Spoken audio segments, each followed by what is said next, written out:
अस्सलाम वालेकुम। दिन भर की बड़ी खबरों में आपका वेलकम है। मैं हूं गुलनाज साहिद। बढ़ते हैं एक अहम खबर की तरफ। पाकिस्तान की मुमताज़ कारोबारी शख्सियत प्रॉपर्टी टाइकून साबिक वज़ीर आज़म पाकिस्तान इमरान खान के साबिक मशीर अनिल मसरत, नबील मसरत की पुप्पो और आसम असगर नाइला ख्याल सिंबला तोफैल की वालिदा मुमताज़ समाजी शख्सियत मुहतरमा गुलजार समीना मुख्तसर अलालत के बाद अपने खालिक हकीकी से जा मिली। उनकी नमाज जनाजा सेंट्रल विक्टोरिया मस्जिद मानचेस्टर में अदा कर दी गई, जिसमें बरतानिया भर से कारोबारी, सियासी, समाजी, मजहबी शख्सियात के अलावा कम्यूनिटी की बहुत बड़ी तादाद ने शिरकत की।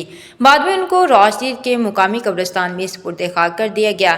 दूसरे शिरकत करने वालों में साबिक वज़ीर आज़म पाकिस्तान के खसूसी मशीर, PTI के सीनियर रहनुमा साहबजादा आमर Jahangir, barrister Aamir Ilyas, Ejaz Haji Abdul Ghaffar Abdul Jabbar, Iftikhar Majeed, chairman Muslim Heritage Centre Nasir Mahmood, Easy Home के हाजी मोहम्मद शहजाद बशीर, राना वहीद अमजद, PTI बरतानिया के सीनियर रहनुमा आसफ रशीद भट्ट, सीनियर सहाफ़ी ताहिर चौधरी, स्माइल ऐड के chief executive Shahbaz Sarwar, Abu Bakar Sarwar Chaudhry, Khalid Hanjra, World Wide Group के जाहिद इकबाल, उस्ताद सफदर, PTI नॉर्थ वेस्ट के सदर आसफ रशीद भट्ट, अमीन दादा और दूसरे शामिल थे।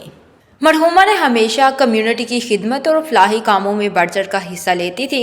अनिल मसरत और नबील मसरत और राना अब्दुस्तार का कहना था कि उनकी कमी हमेशा महसूस करेंगे, लेकिन निज़ाम कुदरत के आगे इंसान बेबस है, लेकिन उनकी तरफ से जारी तमाम फलाही काम जारी रहेंगे। हम आज उनकी नमाज जनाजा पर शिरकत करने वाले दोस्त अहबाब का दिली शुक्रिया अदा करते हैं। नमाज जनाजा में शिरकत करने वाले दोस्त अहबाब का कहना था कि अल्लाह ताला उनके दर्जात बुलंद फरमाए और अनिल मसरत, नबील मसरत और तमाम फैमिली को सब्र जमील अता फरमाए। मैनचेस्टर बरतानिया से हमें रिपोर्ट कर रहे थे आरिफ चौधरी। अंडरग्राउंड न्यूज से फिल वक्त इतना ही। मजीद बाखबर रहने के लिए देखते रहिए अंडरग्राउंड न्यूज।